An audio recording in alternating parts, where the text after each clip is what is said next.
Lebih dari setengah juta orang terinfeksi sejak COVID-19 dinyatakan masuk Indonesia Maret 2020 lalu. 23 November, pemerintah mencatatkan 4.442 kasus baru, hingga total jumlah kasus terkonfirmasi saat ini berjumlah 502.110 orang. Namun, 16.002 orang diantaranya menjadi korban pandemi dan meninggal dunia.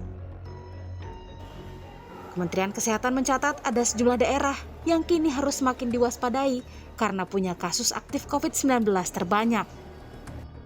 Per 23 November, Jawa Tengah menempati posisi pertama kasus aktif COVID-19 terbanyak dengan 10.494 kasus. Diikuti Jakarta dengan 8.722 kasus, lalu Jawa Barat dengan 7.774 kasus. Peringkat keempat diisi Papua dengan 4.615 kasus aktif dan Banten di posisi kelima dengan 3.267 kasus. Dengan kasus aktif tertinggi di Indonesia, Jawa Tengah kini menjadi epicentrum penularan yang artinya punya tingkat penyebaran virus yang tinggi dan mengancam ketersediaan sistem kesehatan. Ketua Satgas COVID-19 Doni Monardo bahkan memperingatkan, di sejumlah wilayah itu, keterisian ruang rawat ICU kini sudah mencapai 70%, alias nyaris penuh. Sejumlah rumah sakit di Banten dan juga di Jawa Barat serta Jawa Tengah mengalami peningkatan sudah di atas 70% untuk ruang ICU. Sedangkan di Jakarta, angka keterisian ruang ICU mencapai 69,5%. Tetapi ini pun harus bisa kita upayakan untuk tidak menambah lagi. Dalam rapat terbatas Kabinet Senin pagi, Presiden pun melempar wacana untuk memangkas jumlah hari libur akhir tahun agar penyebaran corona bisa ditekan. Masalah libur, cuti bersama akhir tahun, termasuk libur pengganti cuti bersama Hari Raya Idul Fitri, Bapak Presiden memberikan arahan supaya ada pengurangan dan beliau memerintahkan supaya segera ada rapat koordinasi yang dilakukan oleh Kemenko PMK dengan kementerian dan lembaga terkait. Ahli epidemiologi Universitas Griffith Australia Diki Buniman menyebut ada 3 syarat yang harus dipenuhi jika pemerintah ingin mengizinkan rakyatnya menikmati libur akhir tahun.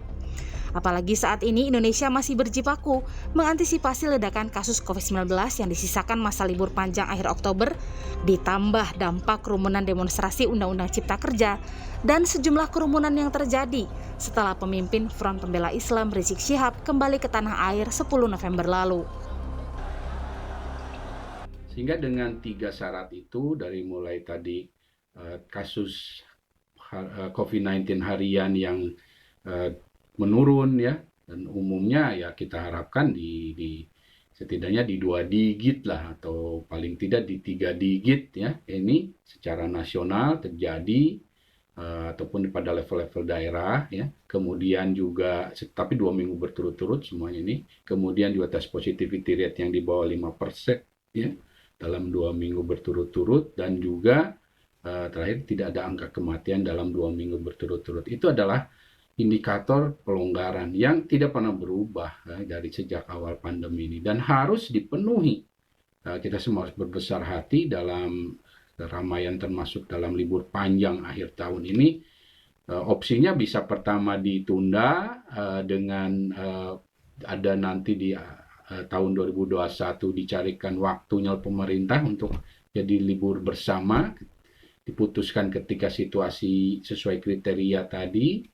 Kemudian opsi lainnya, bila misalnya diberikan, ya pemerintah memastikan bahwa ya tidak ada pergerakan keluar daerah, tidak boleh ada ya, tetap di dalam daerah, dan juga tidak ada keramaian katakanlah yang lebih dari 100 orang di outdoor atau 50 orang di indoor.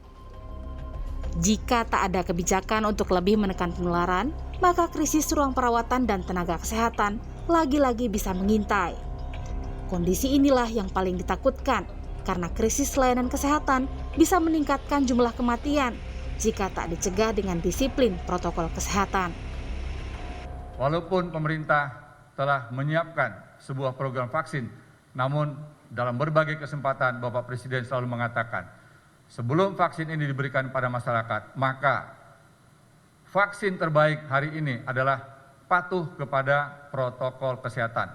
Pakai masker, jaga jarak dan hindari kerumunan, serta mencuci tangan sesering mungkin dengan menggunakan air mengalir dan sabun.